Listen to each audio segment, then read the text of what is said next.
राजस्थान में मॉनसून फिर से एक्टिव हो गया है।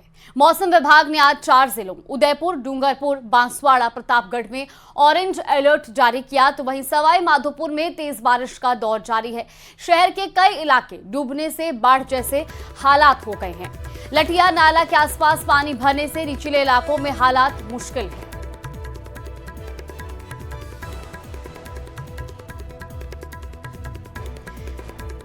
और इसी खबर पर हमारे सहयोगी हिमांशु मित्तल हमारे साथ कोटा से जुड़ गए हैं। गिरिराज शर्मा सवाई माधोपुर से हमारे साथ हैं और विपिन तिवारी बारां से हमारे साथ जुड़ गए। हिमांशु, सबसे पहले आपसे जानना चाहूंगी, आज राजस्थान के कई इलाकों में झमाझम बारिश हो रही है, लेकिन कोटा में फिलहाल क्या कुछ स्थिति है? देखिए, कोटा में जो लगातार बारिश हो रही है वो फिलहाल रिकॉर्ड तोड़ते हुए नजर आ रही है और आफत बनती हुई नजर आ रही है। कोटा शहर से लेकर के ग्रामीण इलाकों में हालात जो है वो बारिश के चलते चुनौतीपूर्ण बने हुए हैं। चंबल नदी में उफान आ गया है, तो तमाम चंबल से जुड़ी नदियां जो है वो अपने उफान पर हैं। रास्ते जो है वो बंद हो गए हैं। कोटा की बात करें तो 12 रोड इलाके में मुख्य मार्ग पर पानी है और ऐसे में आने जाने वाले वाहनों के सामने चुनौती खड़ी हो गई है। गलियों की बात करें तो फिलहाल ये तस्वीर मेरे कैमरामैन दिखाएंगे, जो अपने आप में बताने के लिए काफी है कि कोटा शहर से लेकर ग्रामीण इलाकों में क्या हालात है। ये कोटा के त्रिवेणी आवास नगर इलाके की कॉलोनी है, जहां पर घरों के अंदर पानी जो है वो घुस चुका है।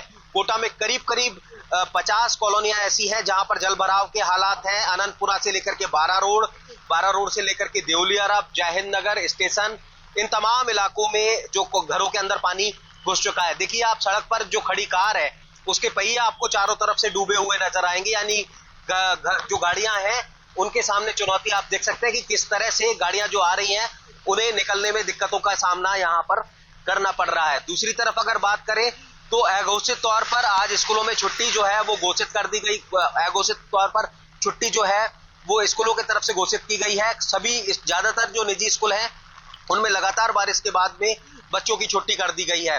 दूसरी तरफ अगर बात करें तो चंबल नदी से भी पानी छोड़ा जा रहा है। 3 गेट खोल करके 25,000 क्यूसेक पानी की निकासी कोटा बैराज से की जा रही है। कोटा के सबसे विकट जो हालात हैं वो सुल्तानपुर, दीगोद और इटावा कस्बों में है। सुल्तानपुर की बात करें तो बाढ़ जैसे हालात हैं।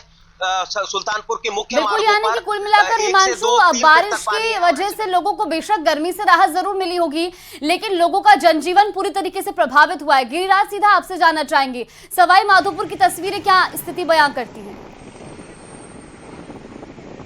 देखिए, सवाई माधोपुर में भी हालात हैं वो काफ़ी विकट कहे जा सकते हैं। सवाई माधोपुर जिले में जो खास तौर से जो लटिया नाला है उसने लोगों की परेशानियां बहुत अधिक बढ़ा दी हैं। लटिया नाले से जो आसपास सटे हुए जो इलाके हैं, सवाई माधोपुर जिला मुख्यालय पर लगभग लटिया नाले से सटी हुई लगभग 1 दर्जन कॉलोनी और मोहल्ले हैं, जिनमें सैकड़ों मकान ऐसे हैं जिनमें पानी घुस गया है लटिया नाले का, और पूरे घर के अंदर कहीं लोगों के पास में बैठने तक के लिए जगह नहीं बची। तमाम जो कई घरों के अंदर स्थितियां ऐसी है कि उनके जो खाने पीने का जो सारा सामान है वो पूरी तरीके से नष्ट हो गया, भीग गया है। और इसके अलावा सवाई माधोपुर जिला मुख्यालय के अलावा ही लटिया नाला, क्योंकि सूरवाल बांध है, सूरवाल बांध की डाउन स्ट्रीम के अंदर जो 1 दर्जन गाँव हैं उनके गाँवों के हालात जो हैं वो भी काफी विकट कहे जा सकते हैं। 1 दर्जन गाँव में भी घरों से निकलने के जो रास्ते हैं वो पूरी तरीके से बंद हो गए हैं। शेरपुर की इलाके की तरफ की अगर बात करें तो सवाई माधोपुर से शेरपुर, कुंडेरा, एंडा, श्यामपुरा, मलारना डूंगर आदि के जो रास्ते हैं वो रास्ते पूरी तरीके से बंद हो गए हैं। गांव है, गांवों के अंदर पानी भरा हुआ है, गांवों से पानी निकासी के साधन नहीं है। पानी निकासी के संसाधन जिला प्रशासन द्वारा जो इंतजाम किए जा रहे हैं वो पूरी तरीके से नाकाफी साबित हो रहे हैं। ऐसी स्थिति में सवाई माधोपुर जिला मुख्यालय पर, और न सिर्फ जिला मुख्यालय पर बल्कि आसपास के जितने भी जो गाँव हैं उन गांवों में भी जो हालात हैं वो काफी ठीक नहीं है। जिला प्रशासन अपने स्तर पर प्रयास कर रहा है, आपदा राहत कार्य जो है वो लगातार चलाए जा रहे हैं, लेकिन ये भी ऊंट के मुंह में जीरे के समान प्रतीत हो रहा है। बिल्कुल विपिन, हमने कोटा की तस्वीरें देखी, सवाई माधोपुर में भी हालात कुछ ऐसे ही हैं। बारां में क्या कुछ स्थिति बनी हुई है लगातार बारिश के बाद?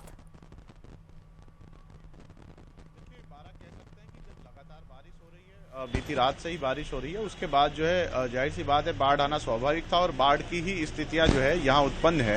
और ग्रामीण इलाकों की अगर बात करें तो वहाँ पर जो है दर्जनों गांवों का जो संपर्क है वो टूट गया हुआ है, क्योंकि नदी नाले और जो तालाब थे गांवों के वो सब उफान पर आ गए और उनके ओवरफ्लो होने के चलते जो रास्ते थे वो बंद हो गए हैं। साथ ही जो है विद्युत व्यवस्था है वो गड़बड़ा गई, पोल और कई ट्रांसफार्मर और फीडर्स इनमें पानी घुसा हुआ है। बात करें राष्ट्रीय राजमार्ग 27 की, तो वहाँ भी जो है ऊनी एक जगह है जहाँ पर पानी आ जाता है हाईवे पर बारिश के कारण, और फिलहाल उसी ऊनी हाईवे बारिश के कारण बंद है। वहाँ पर हाईवे और यातायात जो है वो रोका गया है। साथ ही बात करें तालाबों की, तो ढिकवानी तालाब है, खटका तालाब है।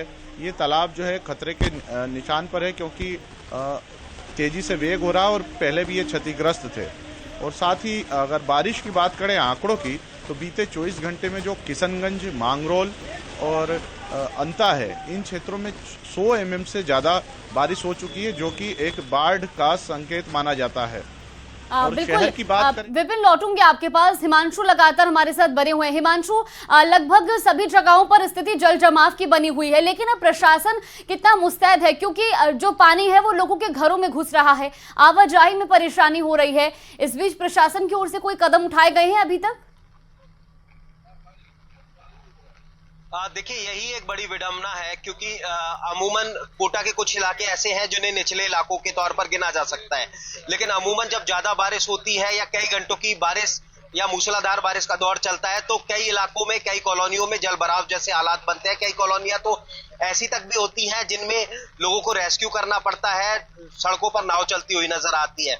लेकिन अमूमन उन सबके बाद भी हालातों को नहीं सुधारा जाता। फिलहाल तस्वीर जिस इलाके में हम खड़े हैं, त्रिवेणी आवास इलाका, और यहाँ पर लोगों से बात करेंगे और इस समस्या को समझना चाहेंगे। भाई साहब, हर बार इस तरह के हालात बनते हैं, लेकिन हालात नहीं सुधरते, ये बड़ी विडंबना है। सिस्टम कुछ नहीं करता।